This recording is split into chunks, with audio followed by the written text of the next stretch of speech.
Now we're going to be dealing with finding areas of circle. Let's read the problem below. Then we will explore how to find the area of a circle. A clock face has a diameter of 10.5 inches. What is the area of the face of the clock? Use 3.14 for pi. Let's picture it. First off, if you look at your reference sheet, you would know that the formula of finding area of circle is A for area equals pi r squared. In the following page, you will see how this came about, or one example of how this came about. So let's picture this. Visualize dividing the circle into 8 equal parts. Okay, just like down here. 1, 2, 3, 4, 5, 6, 7, 8. Okay, don't forget that the circumference, or the formula for circumference, is 2 pi r. That's very important moving forward. Now, let's model it. Imagine cutting out the 8 parts and putting them together to make a figure that looks like a parallelogram. Right? You got the base, and you got the height. And let's find out why they labeled pi times r as the base, and the r, radius, as the height. So let's look at this. The base and the height of the parallelogram relates to the parts of the circle. The height of the parallelogram is the radius of the circle. So if you look at just one piece, alright, just one length of one piece is the radius. When we go back, you can see that one length is the radius. Let me erase the other stuff so you guys can see that. Okay, one length is the radius. That's half the diameter.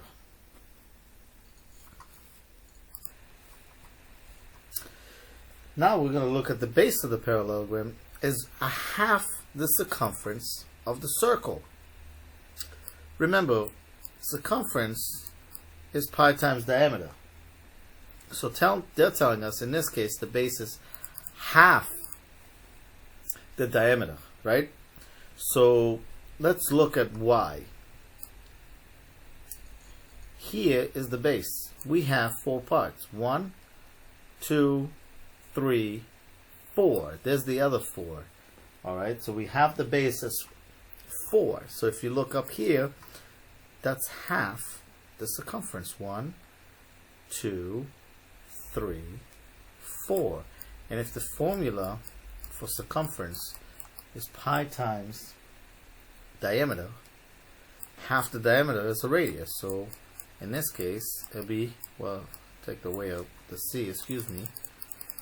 It'll be pi times the radius. Pi times the radius for the base once we open that up. That's why they have that.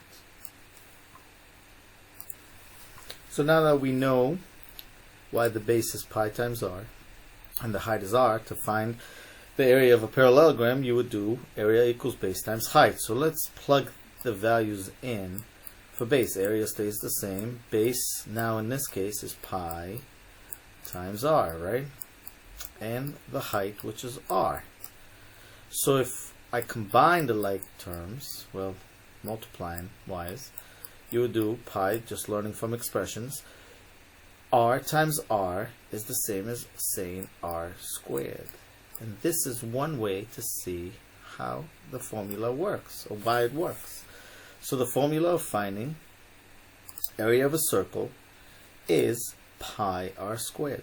So I'm going to go back to this question. Okay.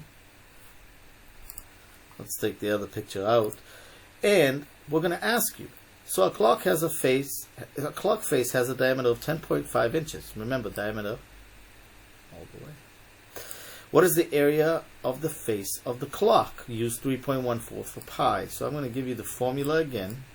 So why it could work, or why the formula does work. Okay, and then I would pause this video right now and I would see if I get the right answer. Here are a few questions that will help you find the answer.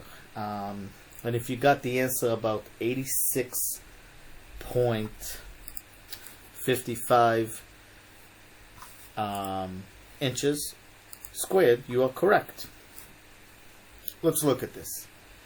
Now you'll use the model from the previous page to find the area of the clock face.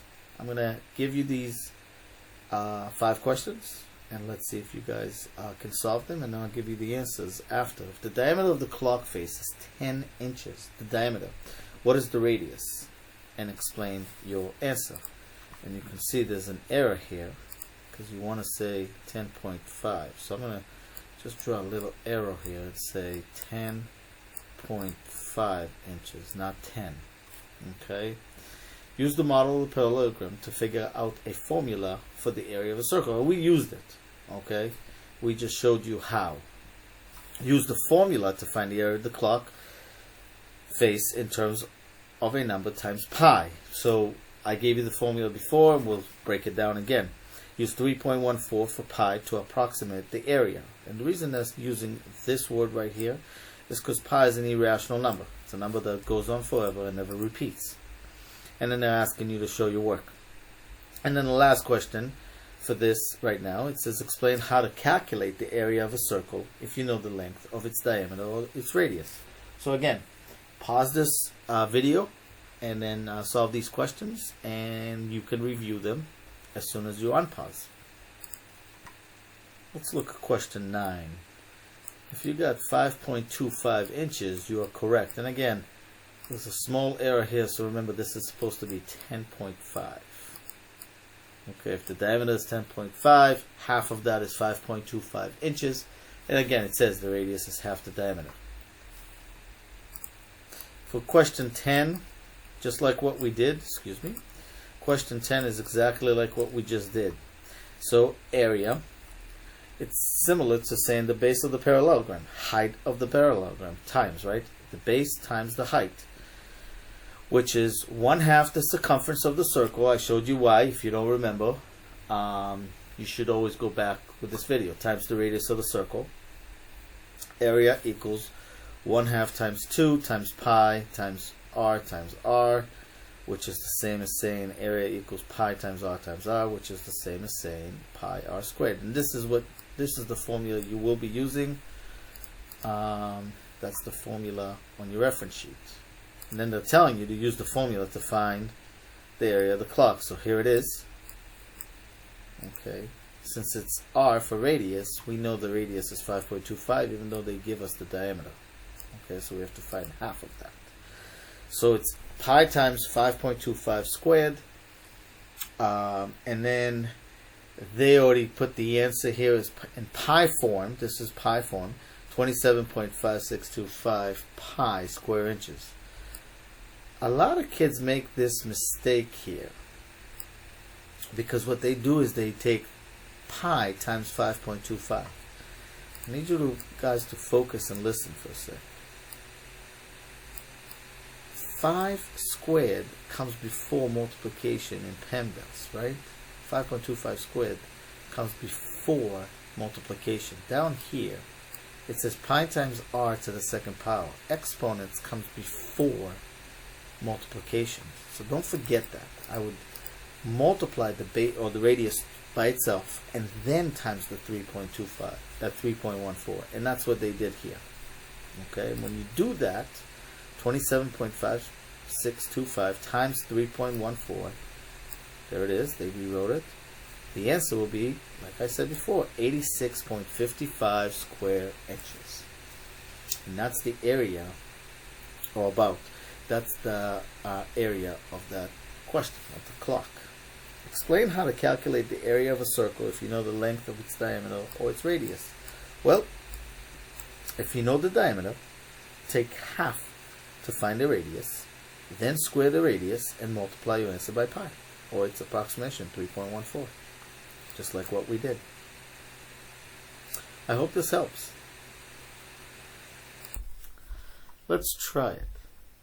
Apply what you just learned about calculating the area of a circle to the following problem. Please show your work on a separate sheet of paper, obviously, and attach it to this, or even in the space provided here if you can.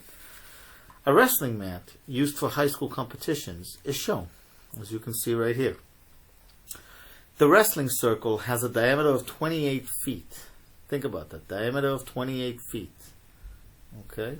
The inner circle, so there's another circle as you guys can see, has a diameter of 10 feet. So the diameter of the inner circle is 10.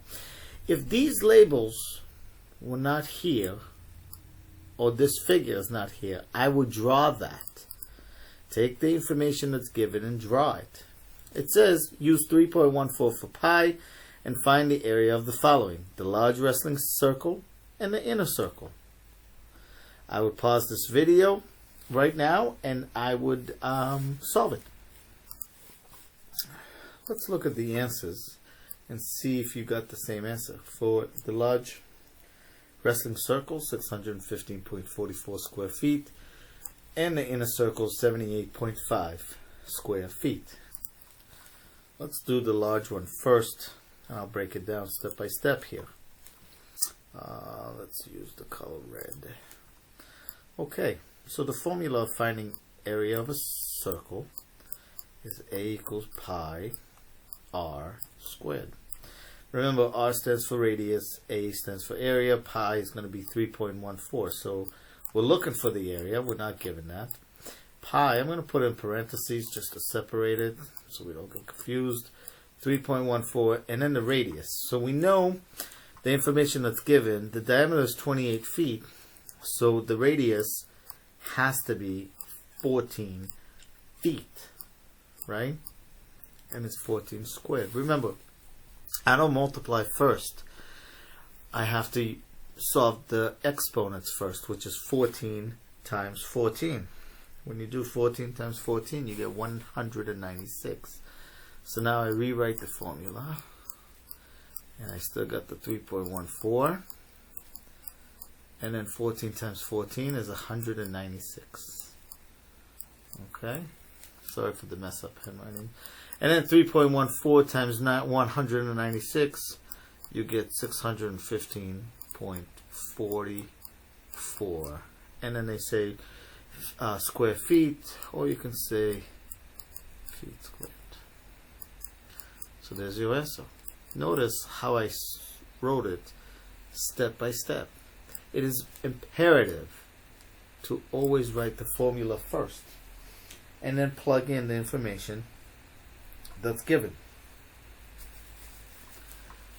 Let's solve the inner circle. I'm going to leave the formula as is. Okay? And we still got the area. Pi is going to be in parentheses, 3.14. And then the radius. Remember, they give us the diameter for the inner circle, not the radius. So the radius is half the diameter, which will be 5 squared. And now you would do 5 times 5, which is 25. Okay, and I still got the 3.14, haven't touched that yet. Still got the area. Okay, 5 times 5. You always multiply the exponents first. 3.14 times 25 is 78.5. And there it is, 78.5 square feet, or feet squared. So that's the area of the inner circle. I hope this was helpful. Writing things out step by step goes a long way. And then again, it's very, very important to write out the formula. That's why they give you the reference sheet. Anytime you got stuck, I would just stop the video and go back so you can see what you got stuck on, or re-watch this so you can do a better job understanding this.